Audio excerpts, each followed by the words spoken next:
favorite actors of all time is also one of my favorite characters of all time, from one of my favorite shows of all time. It's Peter Dinklage as Tyrion from Game of Thrones. One of the great aspects about this show is that it loves to take people that, in the world this series has created, would most likely be found dead very quickly. The little people, the children, the women. But instead, many of them seize power relying on their cunning wit and create some unforgettable characters. My favorite one being Tyrion. This is a guy who knows his disadvantage and, as he puts it, wears it as a badge. Because once you embrace it, nobody can harm you with it. True, he was born into a royal family, but not only was he born as a little person, in a time period where they could get no respect whatsoever, but his birth also caused the death of his mother, leaving much anger in his father, the king. So he was cast aside and seen as not important. In many respects, he abused his authority, taking advantage of whores, alcohol, and so forth. But on the other hand, he also used the advantages he had to grow smarter, listened to the common people of the world, and became both bookwise and streetwise, turning him into probably the most intelligent person in the entire show. Not only does he know it, but he exploits it like mad. The second season in particular is the season of Peter Dinklage. When his father the king finally sees that he has this incredible intelligence, he assigns him to be the hand of the king, giving him unbelievable power. Not only does he use it to make strategic choices against his enemies, but he uses it to make strategic choices against his enemies in his own house. No one threatens his grace in the presence of the king's guard. I'm not threatening the king, sir. I am educating my nephew. Bronn, the next time Sir Meryn speaks, kill him.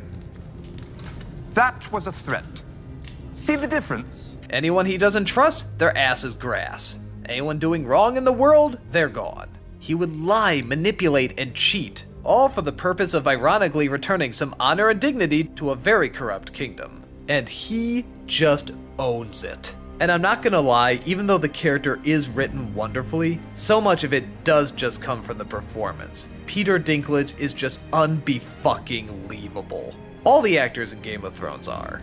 But I think again by the fact that this character has probably the biggest disadvantage against him, at least in this time period, and totally turning it around to being the most awesome person in the entire series is really quite an achievement. He may be short, but nobody walks taller, and nobody deserves it more. Even when he has a chance to run away and live a happy life somewhere else, he finds that he can't because he enjoys the intellectual intrigue of the world around him, even if he knows he most likely will be killed for it. But he knows this is who he is, and if he ran away from it, he would die just slower and even less happy. At the very least, he could perish doing what he loves, being a smart bastard trying to play everyone else against each other, and soaking in the joys that he's the one that put it together. He's so diabolical and yet always doing it for the right reasons. He knows he's in a bad, evil world. He's lived in that bad, evil world. He's been the victim of that bad, evil world. But if he could give some comeuppance to the people who made that bad, evil world, it suddenly seems a little more tolerable.